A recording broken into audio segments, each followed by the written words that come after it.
ನಿನ್ನೆ ಒಂದು 11 ಗಂಟೆ ಸುಮಾರು 12:30 ಚರ್ಚ್ ಮುಗಿದಾದ್ಮೇಲೆ ನಮ್ಮ ದೊಡ್ಡವರು ಎಲ್ಲ ಚರ್ಚ್ ಬಸ್ ಮುಗಿದು ಮನೆಗೆ ಬರತ್ತಿದ್ರು. ಬಾಕ್ಲ ಹಂಗೆ ತೆಗೆದುಕೊಳ್ಳಿ ಅವರು ಹ್ಯಾಂಗಿಂಗ್ ಪೊಸಿಷನಲ್ಲಿ ಇದ್ದರು. ನಮ್ಮ ಬ್ರದರ್ ಪೀಟರ್ ಗೊಲ್ಲಪಲ್ಲೆ ಅಂತೇಳಿ ಹ್ಯಾಂಗಿಂಗ್ ಪೊಸಿಷನಲ್ಲಿ ಇದ್ದರು.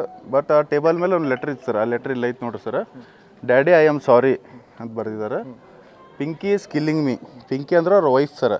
ಅವರು ಒರಿಜಿನಲ್ ಹೆಸರು ಫೇಬಿ ಅಂತೇಳಿ, ಪಿಂಕಿ ಅಂತೇಳಿ ನಿಕ್ ನೇಮ್ಲೇ ಕರೀತಾರೆ. ಶಿ ವಾಂಟ್ ಮೈ ಡೆತ್ ಅಂತೇಳಿ ಬರ್ತಿದ್ದಾರೆ.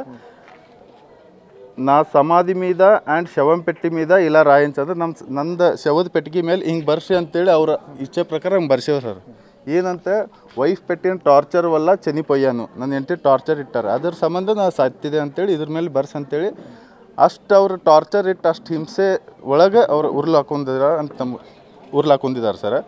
ಅವ್ರ ಗಂಡ ಹೆಂಡತಿ ನಡುವೆ ಏನೋ ಸಮಸ್ಯೆ ಇದ್ದವು ಸರ್. ಇಬ್ಬರು ಸಪ್ರೇಟಾಗಿ ಒಂದು 3 ತಿಂಗಳಿಂದ ಸಂಸಾರ ಮಾಡ್ಯಾರ ಸರ್. ಮತ್ತು 7 ತಿಂಗಳಿಂದ ಮನೆಯಾಗಿಲ್ಲ ಸರ್. ಸ್ಟೇಷನಲ್ಲಿ 11 ತಿಂಗಳಿಂದ ಮನೇಲಿ ಇಲ್ಲ ಸರ್.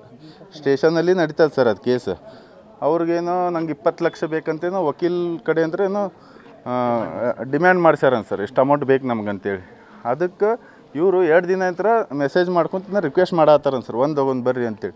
ಇಲ್ಲ ಆಕಿ ಇಲ್ಲ ನನಗೆ ಇಷ್ಟ ಇಲ್ಲ, ನೀ ಸತ್ರ ಸಾಯ ಅಂತೇಳಿ ಏನೋ ಆಕಿ ಅಂದಾಳ ಅಂತೇಳಿ ಅದು ಟಾರ್ಚರ್ ತೊಗೊಂಡು ಇವ್ರು 20 ಲಕ್ಷ ರೂಪಾಯಿಲಿಂದ ತರಲಿ ಅಂತೇಳಿ ಇದು ಮೆಂಟಲಿ ಟಾರ್ಚರ್ ಆಗಿ ಇವ್ರು ಹಿಂಗೆ ಮಾಡ್ಕೊಂಡಿದ್ದಾರೆ ಸರ್. ಈಗ ಸಾವಿಗಂತರೂ ಅವ್ರು ತೊಗೊಂಬರಕ್ಕೆ ಆಗಂಗಿಲ್ಲ ಸರ್. ಇಂಥ ಸನ್ನಿವೇಶ ಯಾರಿಗೆ ಆಗಬಾರ್ದು ಸರ್. ದಯವಿಟ್ಟು ಇದಕ್ಕೆ ನಮ್ಗೆ ನ್ಯಾಯ ಕೊಡಿಸ್ರಿ ಸರ್.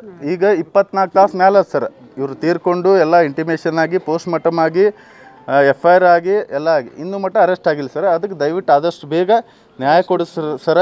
ನಮಗೆ ಅವ್ರು ಅರೆಸ್ಟ್ ಆಗ್ಬೇಕು ಸರ್. ಅವ್ರು ಹೇಳಿದ ಪ್ರಕಾರ ಅವ್ರ ಸಹೋದರ ಆದರಂತ ಅವ್ರು ನೆರವೇರ್ಸ್ಯಾರ ಸರ್. ಹಂಗೆ ಬರ್ಸ್ಯಾರ ಸರ್. ಶವದ ಪೆಟ್ಟಿಗೆ ಮೇಲೆ ನನ್ನ ಹೆಂಡತಿಯ ಕಾಟ ತಾಳಲಾರ ಸತ್ಯನು ಅಂತ ಬರ್ಸಿದ್ದಾರೆ ಸರ್.